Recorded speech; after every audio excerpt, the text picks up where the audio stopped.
Bismillahirrahmanirrahim. Assalamualaikum warahmatullahi wabarakatuh.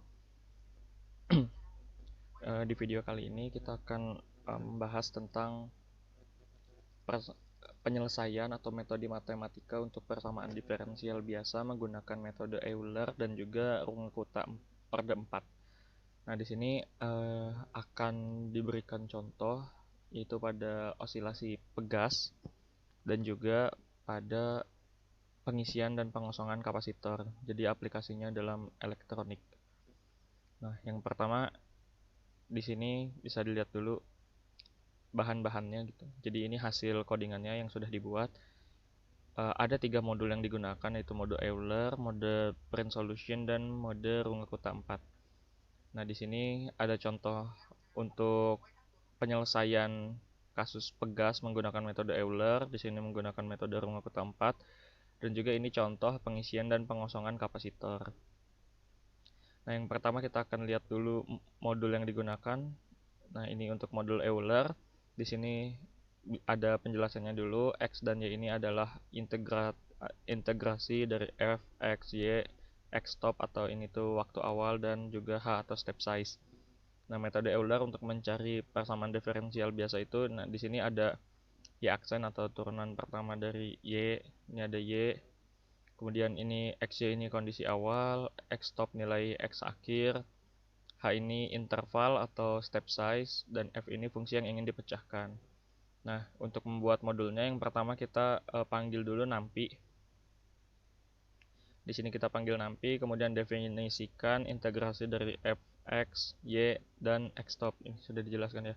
F itu fungsinya, x dan y ini kondisi awalnya, x stop kondisi akhir, dan step size-nya. Setelah itu kita definisikan Euler-nya itu f, x, y, dan h. Ini untuk perhitungannya ya. Nah, kemudian ini K0 kita masukkan rumusnya. Rumus buat metode Euler-nya step size dikali fungsi dari x dan y atau fungsi dari kondisi awalnya. Nah, di sini kemudian kita mulai juga ya ini buat perhitungannya. Saat x kurang dari saat kondisi awal kurang dari kondisi akhir, jadi untuk mencapai kondisi akhir di sini persamaan yang digunakan seperti ini. Nah, jadi setelah modul ini nanti dipanggil di pemrograman yang membutuhkan perhitungan menggunakan metode Euler, dia akan secara otomatis menggunakan metode Euler-nya, jadi langsung dihitung gitu. Nah, ini untuk Euler. Kemudian di sini ada lagi yang print solution dulu. Nah, ini tuh untuk menampilkan atau memunculkan grafiknya gitu. Nah, di sini untuk memprint nilai x dan y dari persamaan diferensial. Nah, jadi diplot dalam grafik itu menggunakan print solution ini untuk menampilkan hasilnya atau datanya. Nah, ini untuk tuh bukan grafik sih ya, apa ya? Lebih ke nampilin datanya. Kalau grafik tuh nanti ada lagi. Nah, jadi di sini untuk kode pemrogramannya seperti ini, mohon maaf. Nah, kita definisikan dulu print solution ini adalah x, y, dan frekuensi. Kemudian yang di print harusnya apa? Kemudian yang di print ini kan per n x, selesainya apa gitu. Hasil perhitungannya sampai ke sini. Nah, lanjut. Yang terakhir modul Runge-Kutta 4 atau Runge-Kutta orde 4. Nah, di sini sama seperti Euler tadi, berarti di sini tuh kita menggunakan modul untuk menggunakan metode Runge-Kutta 4 dalam perhitungan. Kita buat di sini, jadi saat dipanggil ke modul, kode pemrograman yang dibuat dapat melakukan operasi menggunakan metode Runge-Kutta 4. Pertama kita buka yang time series pegas. Nah, ini contoh yang pegas. Untuk kasus pegas menggunakan metode Euler, pemrogramannya kita buat seperti ini. Yang pertama kita import dulu nampi ini untuk menggunakan penghitungan matematis ya. Kemudian print solution untuk menampilkan solusinya atau data. Terus ini kita panggil modulnya yang tadi. Modulnya ini sesuai namanya Euler. Berarti yang dipanggil ke kodenya juga Euler. Kemudian ini matplotlib untuk memplot data. Jadi menggunakan library ya, ini library modul ini. Nah, kemudian kita masukkan datanya dulu. K sama dengan 2, B ini hambatan udaranya. Ini yang pertama 1 gitu. Coba kita masukkan 0, jadi tanpa ada hambatan udara. Kemudian ini masanya. K ini konstanta pegas. Nah, kita masukkan persamaan diferensial biasanya. Kita definisikan dulu fungsinya. Nah, di sini untuk ini turunan pertama ya, turunan pertamanya, dan ini untuk turunan keduanya. Rumusnya seperti ini sesuai dengan persamaan yang tersedia gitu, persamaan pegas. Return F ini untuk menghitung F-nya. Nah, kemudian kita mulai menghitung. Ini kondisi awalnya 0 dan berakhir pada 20. Jadi akan ada 20 data gitu. Awalnya 0 dan selesai menghitung pada 20. Ini kita mulai kondisi awal Y-nya. Dan ini step size atau apa tadi, interval atau selisihnya dari data ke 1, kedua, ketiga ini 0,1.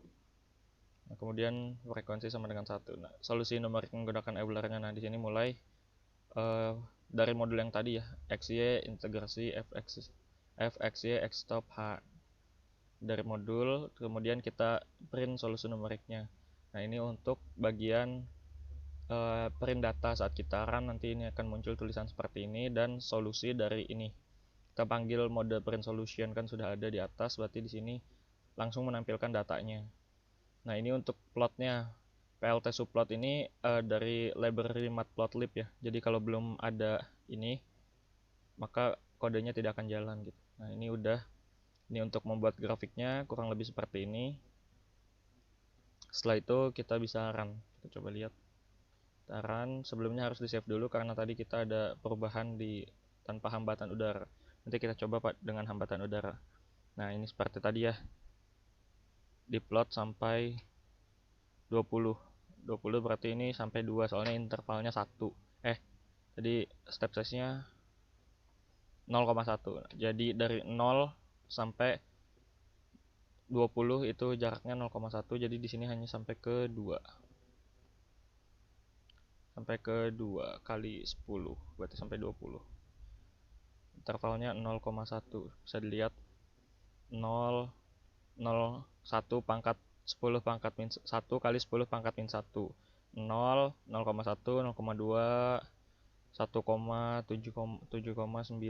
1,6 dan lain sebagainya sampai ke 20 sesuai dengan data yang dimasukkan. Nah, di sini grafiknya ini bisa dilihat menggunakan metode Euler, padahal kan seharusnya tanpa hambatan udara itu konstan gitu ya bentuk grafiknya tuh.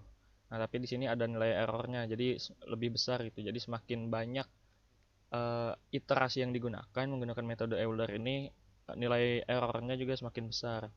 Bisa dilihat seharusnya bentuk grafiknya konstan, ini bentuknya tidak terlalu bagus gitu ya.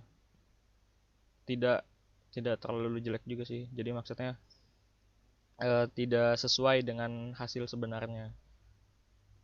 Nah, mungkin kita tutup dulu, kita kill dulu program yang ini, kita masukkan coba dengan hambatan udara 1. Dengan hambatan udara 1, kita run lagi.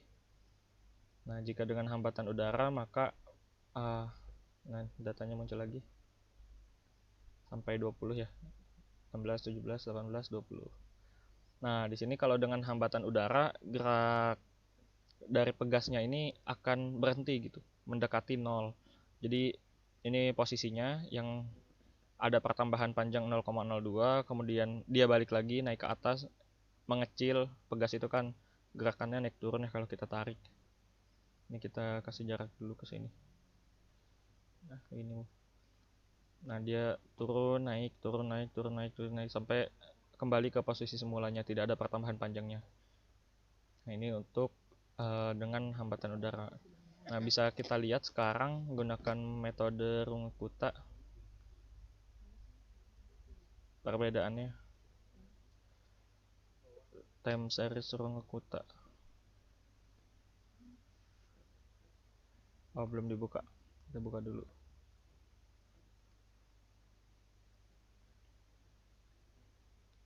Nah, ini untuk metode Runge-Kutta 4. Kita lihat ya, ini kita ganti tanpa gesekan udara, tanpa hambatan udara, sama kita panggil dulu library juga modul yang akan digunakan, masukkan persamaan diferensial biasanya, kemudian di sini plot grafiknya. Mulai perhitungan solusinya gimana, kita plot grafiknya, kita run dulu tanpa hambatan udara, kita lihat bentuk grafiknya seperti apa. Nah, datanya sampai 20 ya, kayak tadi. Nah, di sini bisa kelihatan konstan gitu ya, gerakan naik turunnya tuh. Jadi dengan metode Runge-Kutta 4 kita bisa mendapatkan hasil yang lebih sesuai dengan teori fisikanya. Jadi lebih akurat gitu hasilnya, lebih detail. Karena tidak ada hambatan udara ya dia konstan gitu, naik turun terus-terusan, tidak berhenti. Kita bisa lihat, kita ke sini. Nah, sampai ke sini. Grafiknya hanya diplot sampai sini ya, karena data yang diberikan tadi 20. Kita hanya memplot sampai 20 data. Jadi bisa dilihat sampai ke 20 di waktu 20 detiknya. Dari 0 sampai 20 detik. Kalau kita tambah lagi misal sampai 30, dia bisa sampai ke sini. Nah, ini untuk kecepatannya juga konstan naik turunnya berdasarkan waktunya juga sampai 20. Sekarang kita coba dengan hambatan udara. Kita masukkan hambatan udaranya 1. Kemudian kita run lagi. Save dulu. Oke, mulai.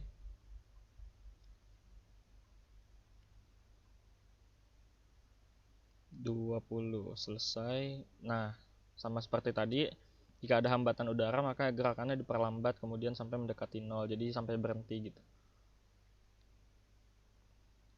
Nah, ini juga hasilnya lebih akurat ya. Jadi saat pertama ditarik kecepatannya tuh naik lebih tinggi gitu. Kecepatannya ini sampai 0,005, kemudian terus bergerak diperlambat sampai berhenti. Nah, mungkin itu untuk yang pada gerak osilasi pegas. Sekarang kita lihat pengaplikasian metode Runge-Kutta 4 pada pengisian dan pengosongan kapasitor. Kita lihat dulu dari yang 4A. Nah, ini. Nah, ini persamaan diferensial biasa pada pengisian dan pengosongan kapasitor. Bentuk kode programnya seperti ini. Nah, Runge-Kutta 4 ini kan ada menggunakan 4 persamaan gitu ya. Jadi K0, K1, K2, K3. Kemudian kita kembali lagi ke persamaan yang ini. Ini untuk perhitungannya. Jadi saat X kurang dari X akhir atau waktu data awal, nilai kondisi awal, belum mencapai nilai akhir X, maka perhitungan akan terus dijalankan. Perhitungan yang dijalankannya tuh ini. Mungkin bisa langsung kita run aja. Nah, di sini. Sebentar.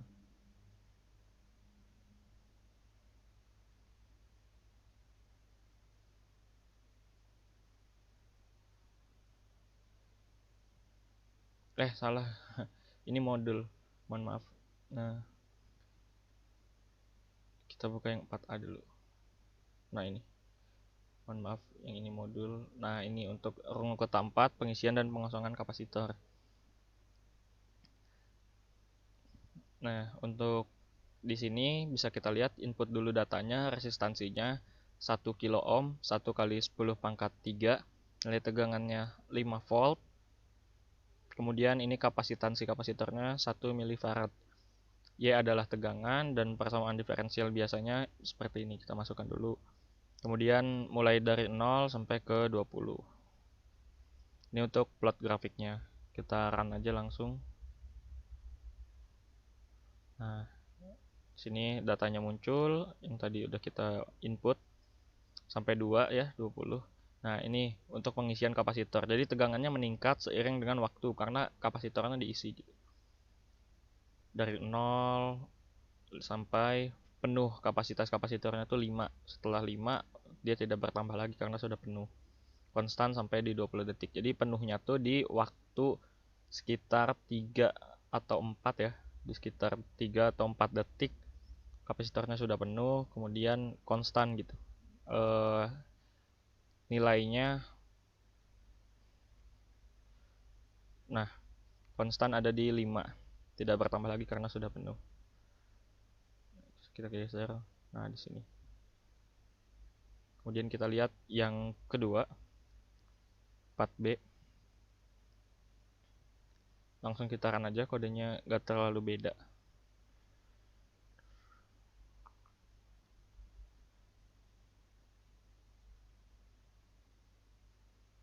Nah, ini untuk pengosongan sebaliknya. Tadi saat pengisian kan dari 0 sampai ke 5 volt itu waktunya berapa gitu. Nah, di sini pengosongannya juga sama. Dari 5 volt sampai ke 0 dia butuh waktu hanya sekitar 2,5 detik ya. 3 atau 4 detik. Kembali lagi karena mengisi sampai penuhnya juga 3 sampai 4 detik, maka pengosongannya juga hanya butuh waktu 3 sampai 4 detik juga. Nah, bisa dilihat di sini sumbu X, lihat di sebelah sini ya. Nah, dia ada di sumbu ini 1. Nah, 4. Jadi di X sama dengan 4 atau di waktu sama dengan 4 detik kapasitornya kosong, dan penuhnya juga di waktu sama dengan 4 detik juga, sekitaran segitu. Nah, yang sekarang kita akan lihat dalam rangkaian tertutup di 4C. 4B, 4A, nah 4C. Nah, di sini untuk pengisian dan pengosongan kapasitor pada rangkaian tertutup ya. Langsung kita run aja, kodenya nggak beda jauh sama. Nah, datanya akan tampil, bisa dilihat. Nah, ini untuk grafik pengisian dan pengosongan kapasitor pada rangkaian tertutup. Nah, data yang didapat seperti ini. Jadi, ini untuk dari 5 turun, terus naik lagi, terus sampai ke mendekati stabil ya. Dari data maksimalnya 0,05. Mungkin hanya itu yang bisa disampaikan. Mohon maaf bila banyak kesalahan. Wassalamualaikum warahmatullahi wabarakatuh.